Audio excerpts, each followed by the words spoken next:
La semaine dernière, on a commencé à parler, et le pasteur William vous a parlé, au début de ce chapitre, qui commence disant que le peuple d'Israël, ils ont déplaire l'Éternel. Et vous avez vu un peu des vidéos de la dame manifestée avec un démon, n'est-ce pas? Souvenez-vous? Il a parlé, qu'est-ce que c'est déplaire l'Éternel?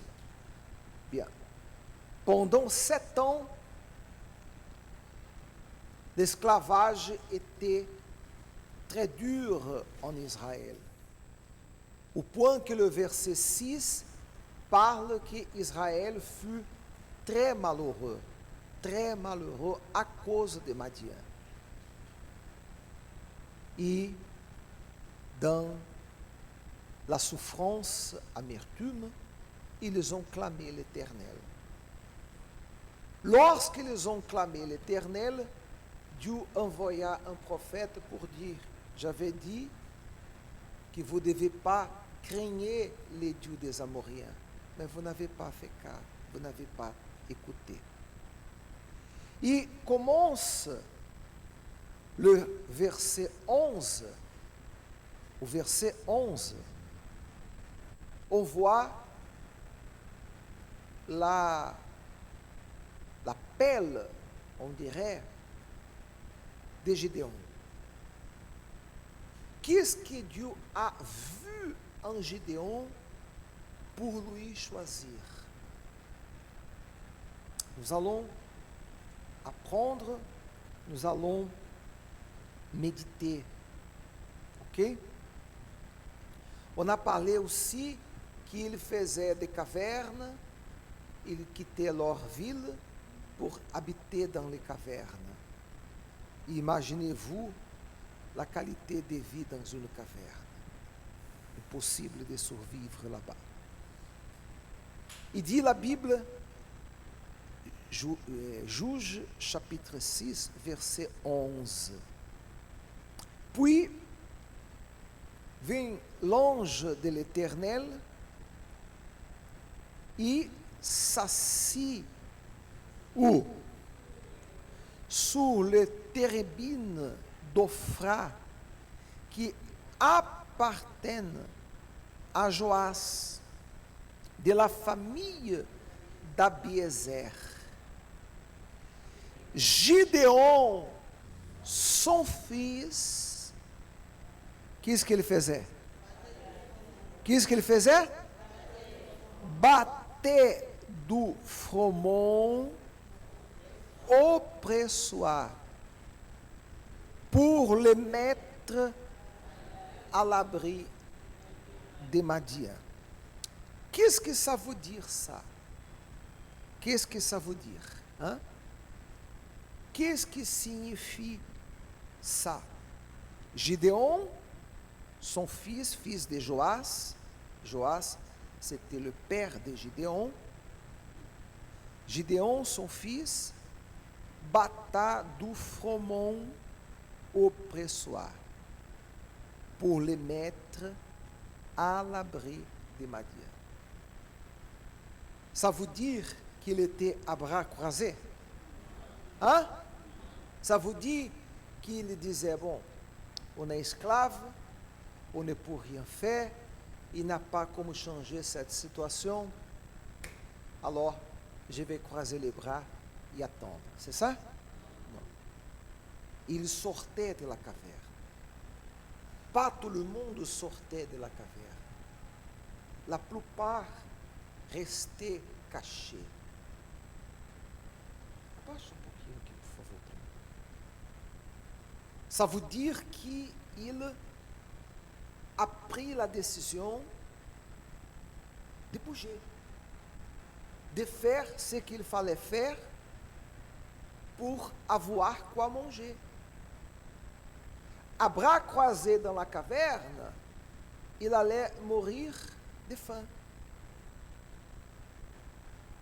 Il y a plusieurs personnes qui elas ont des problèmes, la vie est bloquée, les choses ne marchent pas, mais elle ne fait rien pour changer sa situation. Elle est en train d'attendre. Et la question est, attendre quoi? Attendre qui?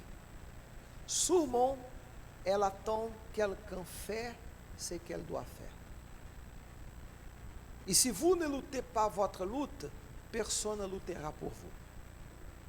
Laissez-moi vous donner un conseil d'ami. Je peux vous donner un conseil d'ami? Hein? Restez chez vous. Restez là. Couchez-vous. Restez là tranquille. Sans préoccupation. Laissez tomber que les voisins vont travailler à votre place, vont gagner l'argent pour vous. Il va payer vos comptes. Il va au supermarché faire la course, mettre là dans votre frigo quoi manger. Tranquille, laissez que l'autre fasse ce que vous devez faire. Va passer? Hein? Non. Spirituellement, c'est la même chose. Vous pouvez raconter-nous vos problèmes et vous devez le faire. Si vous avez besoin d'orientation, d'aide, nous sommes là pour vous aider. Nous allons faire cette semaine ici, une semaine spéciale pour vous donner attention, pour vous écouter, pour parler avec vous. Ok? Sera une semaine d'accueil pour vous écouter. Vous pouvez demander prière et avec plaisir, on va prier. Mais ne pensez pas à je reste chez moi et le pasteur est là en train de prier pour moi et ma vie va changer. Ne va pas. Le pasteur ne va lutter votre lutte. Personne ne pourra lutter notre lutte. Chacun doit lutter pour soi-même. Il savait, si je croise mes bras, si je reste dans la caverne, je vais mourir à faim. Il faut faire quelque chose. Et lorsqu'il sortait, comme dit ici la Bible, lorsqu'il sortait, tout ce qu'il voulait, c'est faire ça. Tout ce qu'il voulait, c'est faire ça. Bâtir du froment au pressoir pour sauver, pour mettre à l'abri, pour cacher, pour garder, pour empêcher les ennemis de voler du blé qu'il avait. Ok? Bien. L'ange de l'Éternel, c'est clair ça ou pas? Hein? Il n'imaginait pas que Dieu allait lui apparaître, que Dieu allait lui choisir. Ça n'imaginait pas, ne faisait pas partie de sa pensée. Il avait une pensée. Je dois battre du froment, je dois le blé que j'ai préparé, sauver, cacher des ennemis. Il faut faire quelque chose. Il était en train de mettre en risque sa vie, sa sécurité, etc., etc. Mais il savait, il faut agir quand même. Bien. L'ange de l'Éternel, lui apparut. Il lui dit, l'Éternel est avec toi, vaillant héros. Imaginez-vous, si Jésus, c'est l'ange de Dieu, ok? Il vous apparaît aussi à vous. Il dit à vous, l'Éternel est avec toi, femme de valeur, homme de valeur, vaillant. Dieu est avec toi. Qu'est-ce que vous allez dire? Sûrement, la plupart ici, vous allez dire Alléluia, Amen. La même chose que vous faites quand on vous dit Dieu va vous bénir, Dieu va changer votre vie. Immédiatement, vous dites Amen, sois lié, Alléluia, Dieu est avec moi. Mais Gédéon, non. Gédéon, au lieu de dire Amen, au lieu de dire loué soit l'Éternel, au lieu de dire gloire à l'Éternel, Gédéon a répondu de cette façon. Voyez, s'il vous plaît, la réponse de Gédéon devant cette parole. L'Éternel est avec toi, vaillant héros. verset 13. Gédéon lui dit. Ah, attendez, soyez pas pressés. Regardez l'expression. Ah, expression de lamentation. Le même qui dit, dommage, c'est triste. Ah, ah, ah. C'est son expression. Mon Seigneur, si l'Éternel est avec moi, pourquoi toutes ces choses nous sont-elles arrivées? Il a posé une question. Foi intelligente. Pas foi émotive. La foi qui plaît à Dieu est la foi intelligente. La foi qui vous amène à penser. Au lieu d'utiliser l'émotion, alléluia, l'Éternel est avec moi, chanter une louange, oh, lever la main et bouger le corps, alléluia. Non. Ah, si le Seigneur est avec moi, pourquoi tout ça me passe? Comment est-il possible avoir Dieu et être esclave pendant 7 ans? Comment est-il possible avoir Dieu et être malheureux? S'il vous plaît, lisez le verset 6. Lisez le verset 6. Lisez à haute voix, s'il vous plaît. Verset 6. Israël fut très malheureux à cause des Madians. Comment est-il possible avoir Dieu et être malheureux? C'est possible? Pensez. C'est possible avoir Dieu et avoir des problèmes, avoir des luttes, passer par un moment difficile. Ok. Mais avec Dieu, dans toutes les luttes, il y a quoi? La victoire. On va surmonter ces moments difficiles-là. Mais ce n'est pas normal, des années, et on parlait ici de 7 ans. On ne parle pas ici de 7 jours, ni de 7 semaines non plus, et ni même de 7 mois non plus. On parle de 7 ans. 7 ans dont Israël fut très malheureux. Il a regardé sa vie devant la parole qu'il a entendue. L'Éternel est avec toi. Immédiatement, il a regardé sa situation. Non. Excusez-moi, mais le Seigneur n'est pas avec nous. Si tu es avec moi, pourquoi? Pourquoi cette misère extrême, pauvreté, esclavage? Première question. 12e question. On y va. 12e question qu'il a posée. 12e question. Verset 13 encore. 12e question. Allez-y. Et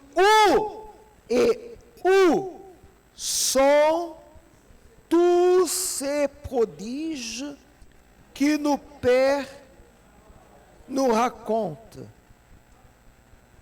Où sont tous ces prodiges que nos pères nous racontent? Quand ils disent, l'Éternel ne nous a-t-il pas fait monter hors d'Égypte? Il entendait depuis qu'il est né, qu'il commença à grandir, ses parents, sa famille, tout le monde dit, Dieu nous a fait monter sortez d'Égypte. Un jour, on était dans l'esclavage. Un jour, on n'avait rien en Égypte. On n'avait pas vie. Dieu nous a retirés de l'esclavage. Alors, Dieu a fait des prodiges devant Pharaon et le peuple égyptien. Alors il demande, où sont ces prodiges? Où sont ces prodiges? Et là, il arrive à cette conclusion, la fin du verset 13. Il arrive à cette conclusion. Maintenant, l'Éternel nous abandonne et nous livre entre les mains de Madian. Il a compris, Dieu n'est pas avec nous. Et réellement, Dieu n'était pas avec le peuple. Pourquoi Dieu n'était pas avec le peuple? Le pasteur vous a parlé la semaine dernière. Pourquoi? Parce qu'ils ont déplaire l'Éternel. Ils ont dit non à Dieu. Ils ont tourné les dos à Dieu. Et lorsque une personne tourne les dos à Dieu, abandonne Dieu, Dieu se retire. Et la personne est toute seule. Elle doit pour elle-même vaincre le mal. Et pour notre capacité, pour notre intelligence, pour notre force, on ne peut pas vaincre le mal. C'est foi intelligente. Como je sais que Dieu est avec moi? Como nous savons que Dieu est avec nous? Quand on voit ce qui est écrit dans la Bible, et on regarde notre vie, et on voit la parole de Dieu s'accomplir, alors Dieu est avec nous. Mais si on voit la Bible dit, par exemple, l'Éternel est mon berger, je ne manquerai de rien. Mais je regarde la vie, il manque tout, même quoi manger. Misère, pauvreté extrême. Et pas pour un moment, pas pour une période de difficulté, non, des années. Je suis dans l'église des années et je suis toujours dans la misère. La vie ne grandit pas, ne développe pas. La Bible dit qu'il a emporté toutes mes maladies, mais je suis malade tout le temps, des années, une maladie après autre maladie, un problème après autre problème. C'est comme si une maladie était attachée à une autre maladie, des années. Je vois, et la Bible promet, crois au Seigneur Jésus, il sera sauvé toi et ta famille. Et je regarde, ma famille n'est pas sauvée. Et elle ne se sauve pas jamais. Il ne se livre pas à Dieu sous aucune condition. C'est-à-dire, la Bible dit une chose, ma vie est autre chose. Dieu n'est pas avec moi. Parce que quand Dieu est avec nous, ce qui est écrit dans la Bible doit s'accomplir. Doit s'accomplir. C'est la foi que Gédéon avait. C'est l'intelligence qu'il avait. C'est la conclusion qu'il est arrivé. Dieu n'est pas avec nous. Dieu nous a abandonnés. Il ne savait pas que c'était le peuple qui avait abandonné Dieu. Mais il avait raison. Dieu nous a livrés entre les mains des ennemis. Et alors, le verset 14, l'Éternel se tourna. Sont détails, messieurs, dames, sont détails que vous devez apprendre à penser. Sont détails très simples, mais si profonds. o verset, o verset, o verset 12 dit que l'ange lui apparut. Il lui dit. Maintenant, dit que l'ange se tourna vers lui. Se tourna vers lui. Il dit, va avec cette force que tu as. Va avec cette force que tu as e délivre Israël de la main de Madian. Va avec... Hein? Quelle force? Quelle force? La foi. Quelle foi? Quel genre de foi? Intelligente. Mais quel genre de foi intelligente? Dieu est un Dieu de prodiges. Dieu fait des choses extraordinaires. La foi qu'il a manifestée. Dieu a fait auparavant des choses extraordinaires. Aujourd'hui, il n'est pas en train de faire. Mais je crois en Dieu qui a délivré, en Dieu qui a réalisé prodiges. Cette foi est une force dans votre intérieur. Quand vous avez cette conscience, vous n'acceptez pas blocage, misère, échec, souffrance. Vous n'allez jamais vous prosterner devant les situations difficiles. Quand vous avez cette foi, jamais vous allez jeter l'éponge. Parce que vous savez, je crois en Dieu vivant. Mon Dieu est un Dieu puissant. Mon Dieu est un Dieu des miracles. Mon Dieu est le créateur de tout l'univers. Et il peut changer cette situation. L'ange lui dit, va dans cette force. Il délivre.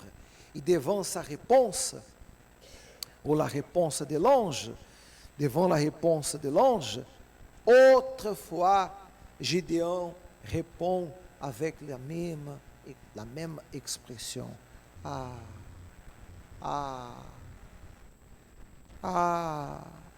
Douzième fois qu'il dit, dommage. Mon Seigneur, avec quoi délivrerai-je Israël? Avec quoi délivrerai-je Israël?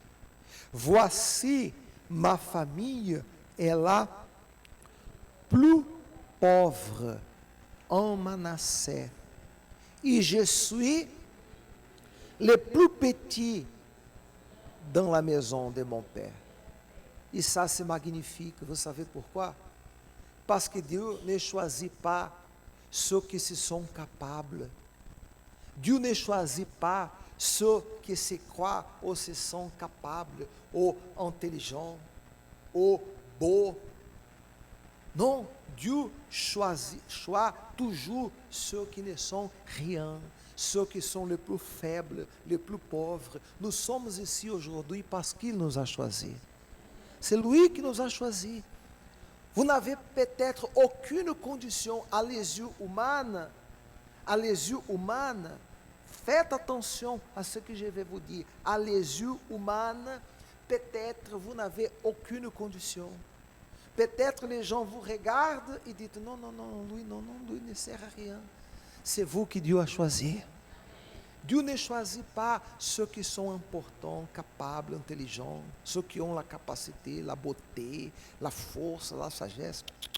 Il choisit toujours ceux qui sont faibles, mais qui croient en lui, qui est prêt à faire une alliance. Dieu lui répondit, verset 16, l'Éternel lui dit, d'accord, tu es le plus pauvre, ta famille est la plus petite, mais je serai avec toi. Je serai avec toi. Et tu battras Madian como? Como? Laissez-moi vous rappeler qui était Madian. Laissez-moi vous rappeler, s'il vous plaît. S'il vous plaît. verset 5. Lisez s'il vous plaît le verset 5. Lisez s'il vous plaît le verset 5.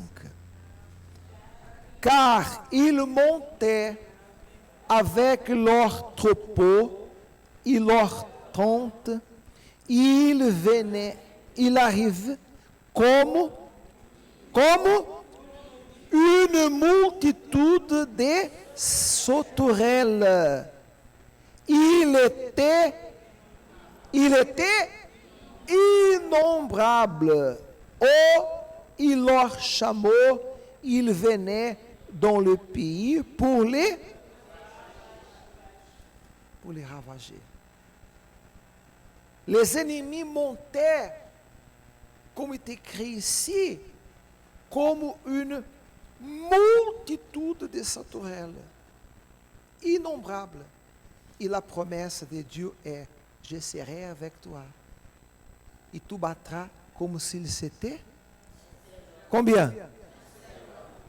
Si Dieu est avec vous, vous pouvez avoir des milliers de problèmes. Ils tous vont tomber comme si c'était un seul. Parce que personne est plus grand que les dieux qui en croient. Vous croyez à ces dieux des miracles?